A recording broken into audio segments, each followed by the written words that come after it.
2018 November 16 John Allen ചൗ എന്ന 26 വയസ്സുള്ള American Christian missionary ഇന്ത്യയുടെ വടക്ക് സെന്റിനൽ ഐലൻഡിലേക്ക് ഒരു അതിസാഹസിക യാത്ര പോകുവാൻ തീരുമാനിക്കുന്നു. ഈ യാത്രകളെ ഒരുപാട് സ്നേഹിച്ചിരുന്ന ഒരു ചെറുപ്പക്കാരനായിരുന്നു ജോൺ അലൻ ചൗ. ആരെയും സ്നേഹിക്കാൻ മാത്രമായിരുന്നു അവൻ അറിയാമായിരുന്നത്. അവന്റെ സാഹസിക യാത്രകൾ പലപ്പോഴും ഇൻസ്റ്റാഗ്രാം മുതലായ സോഷ്യൽ അക്കൗണ്ടുകളിൽ നിറഞ്ഞു നിന്നു. അങ്ങനെ ഒരു സാഹസിക യാത്ര ജോണിന്റെ മരണത്തിലാണ് കലാശിച്ചത്. അനവധി നൂറ്റാണ്ടുകളായി ഒറ്റപ്പെട്ടു കഴിയുന്ന ഒരു ഗോത്രവംശത്തെ സന്ദർശിക്കുവാനായിരുന്നു അവന്റെ ശ്രമം.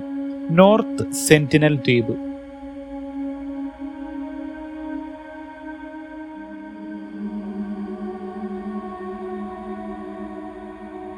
ഭൂമിയിൽ തന്നെ ഏറ്റവും നിഗൂഢമായ ദ്വീപുകളിലൊന്ന്, അതും നമ്മുടെ ഭാരതത്തിൽ. കഴിഞ്ഞ 60,000 വർഷങ്ങളായി ഒറ്റപ്പെട്ട് കഴിയുന്ന ഒരു ഗോത്രവർഗത്തിന്റെ വാസസ്ഥലമാണ് ഇവിടം. പുറം ലോകവുമായി യാതൊരുവിധ ബന്ധവും സ്ഥാപിക്കാൻ ഇഷ്ടമില്ലാത്തവർ. ഇന്ത്യയിലെ കേന്ദ്രഭരണ പ്രദേശമായ ആൻഡമാൻ നിക്കോബാർ ദ്വീപ സമൂഹങ്ങളിൽ ഒന്നാണ് നോർത്ത് സെന്റിനൽ. ഇവിടേക്കുള്ള സന്ദർശനം ഇന്ത്യൻ ഗവൺമെന്റ് കർശനമായി നിരോധിച്ചിരിക്കുകയായിരുന്നു. പക്ഷേ അവിടുത്തെ പ്രാദേശിക മത്സ്യത്തൊഴിലാളികളെ നിയമവിരുദ്ധമായി പണം കൊടുത്തുകൊണ്ടാണ് ജോൺ അവരുടെ സഹായം തേടിയത്. ഈ മത്സ്യത്തൊഴിലാളികളുടെ സഹായത്തോടെ 2018 നവംബർ 16 രാത്രി അവർ സെന്റിനൽ ദ്വീപിലേക്ക് പുറപ്പെട്ടു. സൈനിക ബോട്ടുകളുടെ കണ്ണുവെട്ടിച്ചാണ് അവർ സഞ്ചരിച്ചിരുന്നത്. ഒരുപക്ഷെ പിടിക്കപ്പെട്ടാൽ ആ യാത്ര ജയിലിൽ ചെന്ന് അവസാനിക്കുമെന്ന് ജോണിന് അറിയാമായിരുന്നു. സെന്റിനലീസ് എന്ന് പറയപ്പെടുന്ന ഒരു ജനത ജോൺ അലൻ ചൗ വർഷങ്ങളായി മനസ്സിൽ പ്രതിഷ്ഠിച്ചിരുന്ന ഒരു യാത്രയാണ് അവന്റെ കൊലപാതകത്തിൽ കലാശിച്ചത്.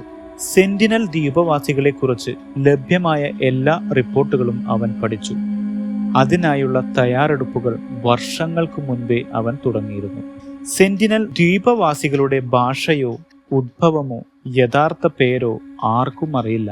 അവർ ആരാണെന്നും എന്താണെന്നും ജീവിത രീതികളും ഇന്നും നിഗൂഢമായി തന്നെ നിലനിൽക്കുന്നു. പുറം ലോകത്തു നിന്ന് വരുന്ന പലരും അവരുടെ ആക്രമണത്തിന് പാത്രമായവരായിരുന്നു. പലപ്പോഴും അതിക്രമികളെ ആക്രമിച്ചു കൊലപ്പെടുത്തിയിരുന്നതായും റിപ്പോർട്ടുകളിൽ പറയപ്പെടുന്നു. അവരോട് ബന്ധം സ്ഥാപിക്കാൻ എന്ത് സാഹസിക കൃത്യം ചെയ്യുവാനും അവൻ തയ്യാറായിരുന്നു.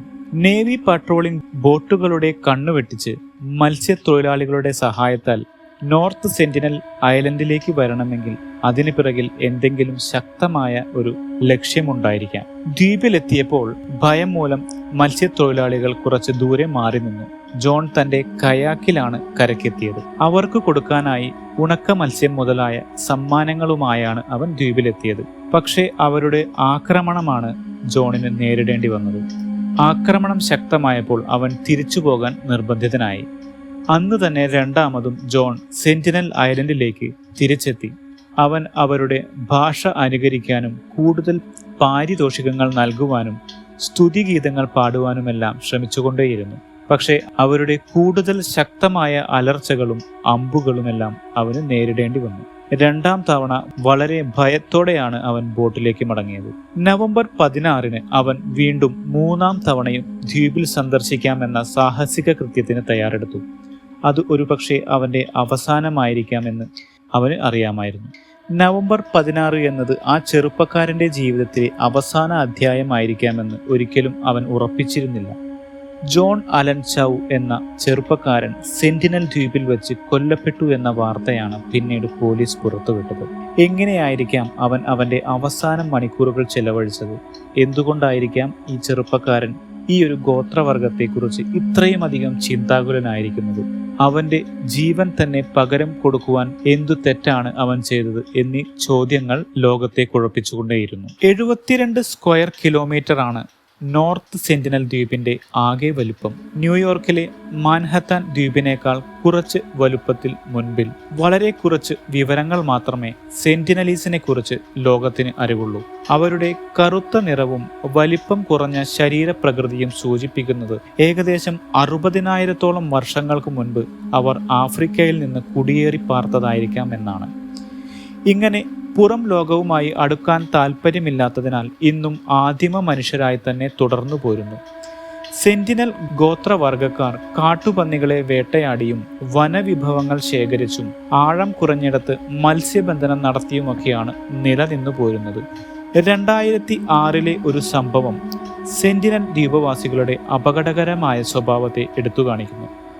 2 മത്സ്യത്തൊഴിലാളികൾ നോർത്ത് സെന്റിനൽ ദ്വീപിന്റെ സംരക്ഷിത മേഖലയിൽ അനധികൃതമായി മത്സ്യബന്ധനം നടത്തുകയായിരുന്നു. അവരുടെ ബോട്ട് തകർന്ന് അവർ കരയ്ക്കടിയുകയും സെന്റിനൽ ദ്വീപവാസികൾ അവരെ മഴുകൊണ്ട് വെട്ടിക്കൊലപ്പെടുത്തുന്ന ദൃശ്യം അകലെ മാറി നിന്നിരുന്ന മത്സ്യത്തൊഴിലാളികൾ കാണാനിടവരികയും ചെയ്തിരുന്നു. അവരുടെ ശരീരം വീണ്ടെടുക്കാനുള്ള എല്ലാ ശ്രമങ്ങളും ആക്രമണത്തിലാണ് അവസാനിച്ചത്. അവരുടെ ശവശരീരങ്ങൾ ഇന്നും വീണ്ടെടുക്കാൻ സാധിച്ചിട്ടില്ല.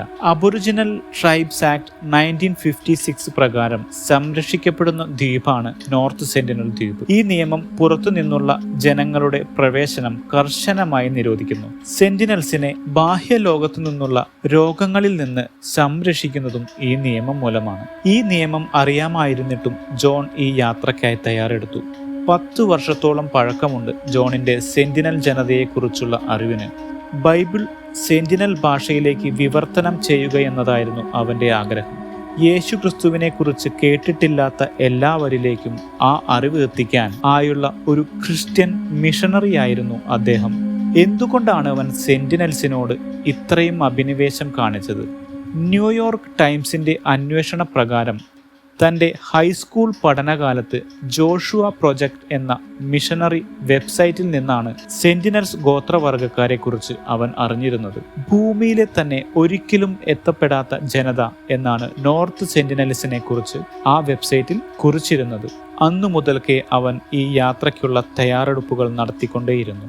അതിനായി അവൻ മെഡിക്കൽ ട്രെയിനിങ് അറ്റൻഡ് ചെയ്തിരുന്നു. ദീർഘമായ യാത്രകൾ നടത്തി. 4 തവണ ആൻഡമാൻ നിക്കോബാറിലേക്കുള്ള സ്കൗട്ടിംഗ് ട്രിപ്പിന്റെ ഭാഗമായി. ജോൺ അലൻ ചൗ എന്ന ചെറുപ്പക്കാരന്റെ അവസാന യാത്രയുടെ 3 വർഷം മുമ്പായിരുന്നു ഇത്. 3-ാം തവണ സെന്റിനൽ ഐലൻഡിൽ എത്തിയപ്പോൾ ബോട്ടിൽ നിന്ന് കരക്കിറങ്ങുന്നതിന് മുമ്പ് അവൻ മാതാപിതാക്കൾക്കായി ഒരു സന്ദേശം തന്റെ ഡയറിയിൽ കുറിച്ചിട്ടിരുന്നു. ഇങ്ങനെ ഒരു ഭയാനകമായ സ്വീകരണത്തിന് ശേഷം ഈ തവണ കൊല്ലപ്പെടുമെന്ന് അവന് സംശയമുണ്ടായിരുന്നു. പക്ഷേ അവൻ മരിക്കുകയാണെങ്കിൽ സെന്റിനൽ ജനതയെ കുറ്റപ്പെടുത്തരുതെന്നായിരുന്നു അവൻ എഴുതിയിരുന്നത്. 2018 നവംബർ 16 അവസാന ദിവസത്തെക്കുറിച്ചുള്ള യാതൊരുവിധ വിവരണങ്ങളും അവന്റെ ഡയറി കുറിപ്പിൽ ലഭ്യമല്ല. പക്ഷേ നവംബർ 17 മത്സ്യത്തൊഴിലാളികൾ അവനെ തിരക്കി വന്ന സമയത്ത് അവർ കണ്ടത് ജോണിന്റെ ശവശരീരം സെന്റിനൽ ജനത കടൽ തീരത്തുകൂടെ വലിച്ചിഴയ്ക്കുന്നതായിരുന്നു. ജോണിന്റെ മരണത്തെ തുടർന്ന് മത്സ്യത്തൊഴിലാളികൾ ജയിലിലടയ്ക്കപ്പെട്ടു. സെന്റിനൽസിനെ ശിക്ഷിക്കാൻ യാതൊരുവിധ വകുപ്പുകളും ഇല്ലായിരുന്നു. ജോണിന്റെ ശവശരീരം ഇതുവരെയും തിരിച്ചെടുക്കപ്പെട്ടിട്ടില്ല. അവൻ സ്വന്തം വിശ്വാസത്തിനു വേണ്ടി എല്ലാ നിയമങ്ങളും കാറ്റിൽ പറത്തി. സെന്റിനൽ ജനതയുടെ സ്വകാര്യതയെയും അവകാശങ്ങളെയും മാനിക്കാതെയായിരുന്നു അനധികൃത യാത്രയിൽ ഉൾപ്പെട്ടത്. അതിലൂടെ അവൻ മാത്രമല്ല, പുറം ലോകവുമായി യാതൊരുവിധ ബന്ധവുമില്ലാത്ത ഗോത്രവർഗത്തെ ആധുനിക രോഗങ്ങളുടെ വലിയ ഒരു അപകടത്തിലെത്തിക്കുക എന്ന തെറ്റായ കൃത്യവും അവൻ നിർവഹിച്ചു. നോർത്ത് സെന്റിനൽ ഐലാൻഡ് ഇന്നും വളരെ നിഗൂഢമായ സ്ഥലങ്ങളിൽ ഒന്നായി തന്നെ തുടരുന്നു. ഈ കഥയിൽ നിന്ന് നമ്മൾ എല്ലാവരും മനസ്സിലാക്കേണ്ടത്, ചിലർ നമ്മളിൽ നിന്ന് വ്യത്യസ്തരായിരിക്കാം. ചിലർക്ക് ഇതൊരു ആസ്വാദനമാണ്. മറ്റു ചിലർക്ക് അത് അവരുടെ സംസ്കാരത്തോടും പാരമ്പര്യത്തോടുമുള്ള അഭിനിവേശമായിരിക്കാം. നിങ്ങളുടെ അഭിപ്രായങ്ങൾ താഴെ കമന്റ് ബോക്സിൽ രേഖപ്പെടുത്താവുന്നതാണ്. നന്ദി, നമസ്കാരം.